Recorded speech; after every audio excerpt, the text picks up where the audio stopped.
NASA Hindi news channel के नए video देखने के लिए लाइक कमेंट शेयर और सब्सक्राइब करना न भूलें।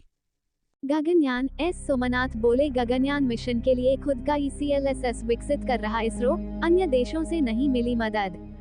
गगनयान इसरो प्रमुख एस सोमनाथ ने कहा कि ECLSS को अब स्वदेशी रूप से विकसित करने का फैसला किया गया है। उन्होंने कहा कि हम अपने पास मौजूद ज्ञान और उद्योगों का इस्तेमाल करके इसे भारत में ही विकसित करने जा रहे हैं।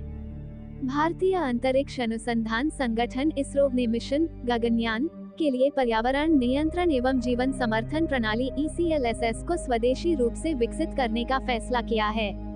अंतरिक्ष एजेंसी के प्रमुख एस सोमनाथ ने बुधवार को ये जानकारी दी।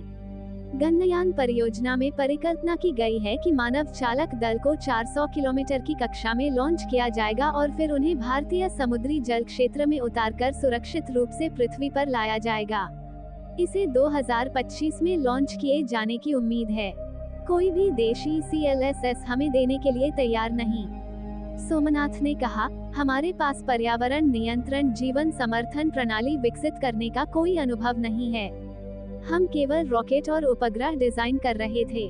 हमने सोचा था कि यह ज्ञान अन्य देशों से आएगा, लेकिन दुर्भाग्य से इतनी चर्चा के बाद कोई भी इसे ECLSS हमें देने के लिए तैयार नहीं है। अब स्वदेशी रूप से विकसित किया जाएगा ECLSS। वह गोवा के विज्ञान, पर्यावरण और प्रौद्योगिकी विभाग द्वारा डोना पाउला में आयोजित कार्यक्रम मनोहर पर्रिकर विज्ञान महोत्सव 2023 के 5वें संस्करण को संबोधित कर रहे थे। सोमनाथ ने कहा कि इसरो ने अब ECLSS को स्वदेशी रूप से विकसित करने का फैसला किया है। उन्होंने कहा, हम अपने पास मौजूद ज्ञान का उपयोग करके और हमारे पास मौजूद उद्योगों का इस्तेमाल करके भारत में इसे विकसित करने जा रहे हैं। हमारे पास कौशल और आत्मविश्वास होना चाहिए।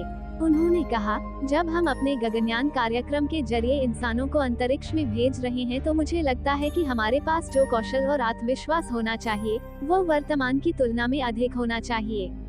सोमनाथ ने कहा कि आज पूरे इसरो में राष्ट्रीय प्रयोगशालाओं के सहयोग से विश्वास बहाली की प्रक्रिया हो रही है। गगनयान कार्यक्रम का पहला हिस्सा रॉकेट है। उन्होंने आगे कहा, रॉकेट जब भी लॉन्च के लिए तैयार होता है तो हमारे दिल की धड़कन बढ़ जाती है, क्योंकि भले ही रॉकेट सभी प्रक्रियाओं का पालन करते हुए बहुत सुरक्षित रूप से बनाया गया हो, फिर भी कुछ गलत हो सकता है।